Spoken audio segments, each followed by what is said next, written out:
Recording? Alright, I'm Jesse. I'm talking about hacky sacks. And I have my 5 people present. My brother, Chuck, my mom, my dad, and my camera person.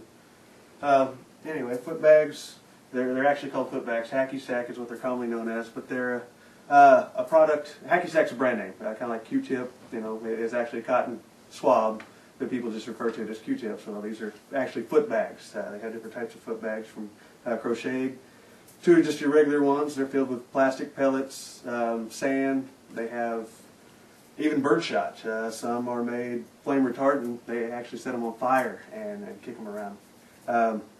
Needless to say, the hacky sack's been around for quite a long time. A lot of people can play it. I mean, the casual, they have annual championships across the globe.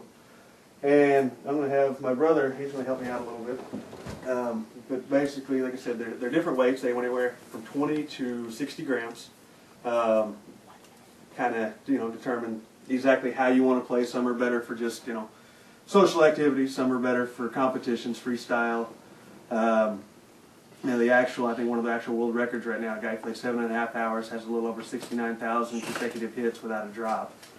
And they do it teams. They have games to where, kind of like soccer, they have nets set up. You can, kick it back and forth, try to score points. They play with these, like tennis, back and forth over a net until somebody drops it. And then you have, like I said, you're just social. You can do it by yourself, anywhere, just kicking it around. Or, you can do it with multiple people passing it back and forth. And like I said, just sometimes, go ahead and I'll start. It's just a social game. You can see a lot of people, playing it after school, playing it at concerts. Kind of depends on, how you like to play. There's various game types, like horse.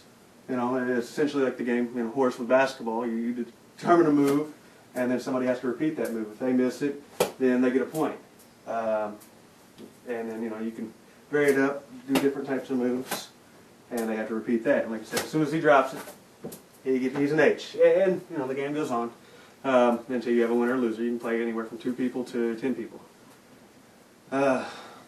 You also have games like slap, which essentially is, you pass it back and forth. If somebody drops it, they get dinged with a foot bag. Let's see. You also have games like knockout, which is similar to slap. It's where you kick it back and forth, and after, so many hits, the players kind of determine 5, 10 hits.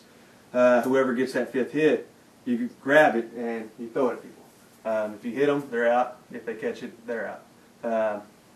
One of the biggest rules with it is you can't use your hands. And normally it's played with your knees, your legs, your feet, your head. Hats. Hats are a common thing with it. You can actually stall them out on the top and use that. But like I said, they use different types of shoes play a big part in it. I'm wearing just house shoes, but some people wear, professional shoes with it, lightweight. They rip the seams out of normal tennis shoes to make a flat, rounded area easier to stall the foot bag on. It's called a toe box. And like I said, normally you just take a regular pair of shoes and cut the soles, or the seams right there at the bottom toes, and make that wide area. But with hacky sack, you can use, like I said, house shoes. He's got house shoes on. I've seen people play with boots, running shoes, sandals. Sandals are really hard. Barefoot's really hard because, especially if you've got high arch feet. You don't have a lot of surface there to play with. But, like I said, essentially it's just, it's a social game. You can go back and forth all day long. So you said it's a social game. Why do we tend to see most skater types playing hacky sack? What's the appeal? Well, it's essentially that. A lot of downtime, it's a social game. It's boredom, and they do skaters. They use their feet for a lot of things, and so it makes it, an easy transition to using the hacky sack. It's all about foot movement, controlling the actual hacky sack. Same way you would do inside a skateboard. Like I said, it's basically, it's a decent pastime for. You'll see a lot of high school kids, a lot of college kids.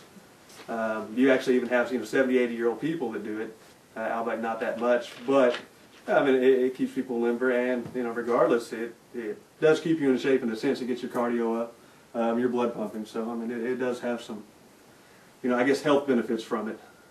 Is it dangerous?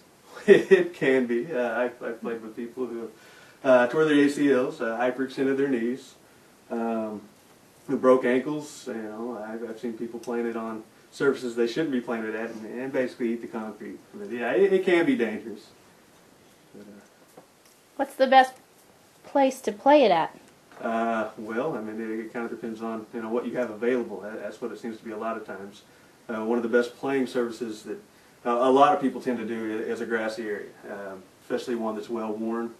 I mean, you get decent traction out of it, but the one bad thing about that is, especially if it's early in the morning or if it's wet outside, a lot of times these sandbags, they'll get hard or get dirty.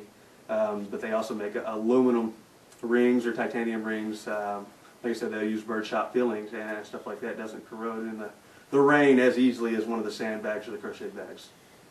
You said something about them lighting it on fire. Why would they do that? It's more of a, I guess, an entertainment shock value. I think right now in South Australia it's banned to light them on fire, but essentially it's all choreographed. People, they actually do presentations where they, like I said, light them on fire. They'll put it to music. They have whole choreographed routines they do. So are they professionals?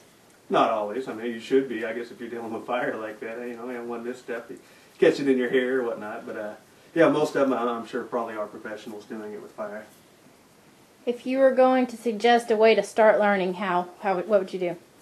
Basically, go out and find you a bag that feels right to you, and just try it. You go out and it takes practice, like with almost anything. You got to just start simple, just some side kicks, your knee kicks, and just work from there. Like I said, if you know somebody who plays it, which almost everybody probably knows somebody who's played hacky sack, get them involved. See if they can't give you any pointers or tips. But essentially, it's just trying it. Like I said, anyway, I'll kind of give a little demonstration of the back and forth of it. It's called a serve. There, you can like I said, serve at different points. You can serve just off the chest, straight up in the air, and essentially any type of serve they want. Some places it kind of depends on the group, I guess, especially in social rings. The main thing, you can't use your hands. Some places you can use, catch it between your neck and your shoulder. You can use, some places elbows, but most people tend to not want that to be part of the act there.